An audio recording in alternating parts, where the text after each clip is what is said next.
नमस्ते दोस्तों, मैं ममता बरनवाल, इंश्योरेंस एडवाइज़र। मैं विगत 1 वर्ष से इंश्योरेंस एडवाइज़री का कार्य कर रही हूँ और ट्रेनिंग भी ले रही हूँ लगातार 1 वर्ष से कि इंश्योरेंस क्या है, क्यों ज़रूरी है, ये कैसे वर्क करता है।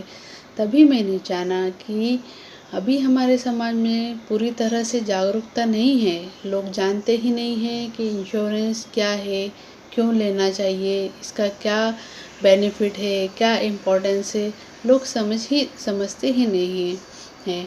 इसी के अंतर्गत मैं अपनी सीरीज़ स्टार्ट कर रही हूँ इंश्योरेंस से रिलेटेड, जहाँ मैं आपको लाइफ इंश्योरेंस और हेल्थ इंश्योरेंस के बारे में जानकारी दूँगी। लाइफ इंश्योरेंस के अंतर्गत बहुत सारे प्लानिंग आते हैं जो हमारी ज़िंदगी से रिलेटेड हैं। हम रहें तो, हम नहीं रहे तो, सारे लाइफ इंश्योरेंस के अंतर्गत आते हैं, जिसमें हम अपना फ्यूचर प्लानिंग कर सकते हैं। जैसे कि अगर टर्म इंश्योरेंस जिसमें कि हम नहीं रहते हैं तो उसके एवज में कंपनी हमारे नॉमिनी को, हमारे परिवार को पे करती है। बच्चों से रिलेटेड हम प्लानिंग कर सकते हैं, उनके एजुकेशन से रिलेटेड इंश्योरेंस करवा सकते हैं, उनके शादी से रिलेटेड हम इंश्योरेंस करवा सकते हैं, जिसके कारण जब हमारे बच्चे बड़े होंगे तो हमको इतना भार नहीं होगा। हमारे पास कुछ थोड़ा थोड़ा जमा करके हम उनके फ्यूचर के लिए प्लानिंग कर सकते हैं।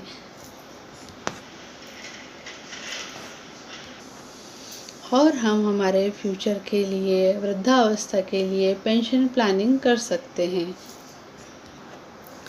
लोग सोचते हैं कि इंश्योरेंस करवा के क्या फ़ायदा, पे करके क्या फ़ायदा। आज की ज़िंदगी में जियो, खुश रहो, ऐश करो, मौज करो, आगे की चिंता नहीं करो। अगर आगे के बारे में हम नहीं सोचेंगे तो हमारे लिए कौन सोचेगा। हमको अपनी इनकम का 20%, कम से कम 20% इंश्योरेंस में डालना चाहिए, जिससे कि हमारा फ्यूचर सिक्योर हो सके, हम चिंता मुक्त रह सकें। यदि आप किसी ट्रेन का सफ़र करते हैं, दूर का सफ़र कर रहे हैं, 2 दिन, 3 दिन या 4 दिन का सफ़र कर रहे हैं, तो आप कैसे जाना पसंद करेंगे? आप कैसे जाना पसंद करेंगे? अचानक अपना बैग भरा और चले गए। ऐसे जाएंगे तो आप एकदम टेंशन में रहेंगे, सीट मिलेगी, नहीं मिलेगी, आराम से जा पाएंगे, नहीं जा पाएंगे, हम इसी चिंता में रहेंगे।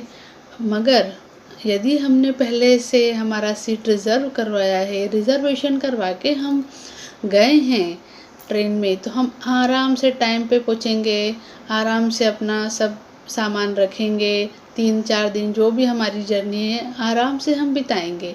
उसी तरह हम अपना फ्यूचर प्लानिंग करना चाहिए हमें, हमारे जीवन से रिलेटेड, हमारी जिम्मेदारियों से रिलेटेड इंश्योरेंस प्लानिंग कराना चाहिए, जिससे कि हम निश्चितता से जी सकें।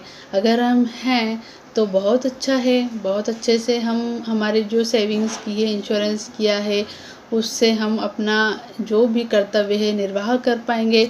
और अगर हम नहीं भी रहे तो भी जो हमने इंश्योरेंस करवाया है उसके थ्रू हमारा नॉमिनी अपने कर्तव्यों को निर्वाह कर पाएगा। ये छोटी सी जानकारी आज मैं लाइफ इंश्योरेंस के बारे में दे रही हूँ। अब इसके बाद हम थोड़ी सी छोटी सी जानकारी हेल्थ इंश्योरेंस के बारे में जान लेते हैं। जैसे कि आप जानते हैं कि कैसा पैंडेमिक सिचुएशन चल रही है कोरोना की, सभी को डर है कि हमें कोरोना तो नहीं हो जाए। इसके अलावा कोई भी बीमारी अचानक आने से ये किसी को पता नहीं है कि किसी को क्या बीमारी आएगी, कल वो क्या सरवाइव करेगा, उसकी फैमिली को कौन सी बीमारी या कुछ आपातकालीन एक्सीडेंट वगैरह कुछ हो सकता है। उसके लिए अगर कुछ अचानक हो गया तो हमारा जो भी जमा पूंजी हमने थोड़ा थोड़ा पैसा करके कहीं जमा किया है, उसके बाद अगर कुछ अनहोनी घटना हो जाती है, कुछ एक्सीडेंट हो जाता है या कोई बीमारी हो जाती है, तो हमारा बचा हुआ जो भी सेविंग है वो सब खर्च हो जाता है, हॉस्पिटल में चला जाता है। इसके लिए हमको एक थोड़ा सा प्रीमियम पे करके हेल्थ इंश्योरेंस कराना चाहिए हमारे लिए, हमारी फैमिली के लिए, कि आगे जाके अगर कोई ऐसा सिचुएशन आता है तो हम उसको सामने से फेस कर सकें, हम इजीली टेंशन मुक्त रह सकें, और हमारे जो भी अस्पताल का खर्चा है, जो भी हमारा टेंशन है, वो इंश्योरेंस कंपनी लेगी। एक छोटा सा प्रीमियम साल के लिए हम दे दें तो इसके लिए हमारा हेल्थ इंश्योरेंस, हमारा मेडिक्लेम कवर हो जाएगा। धन्यवाद।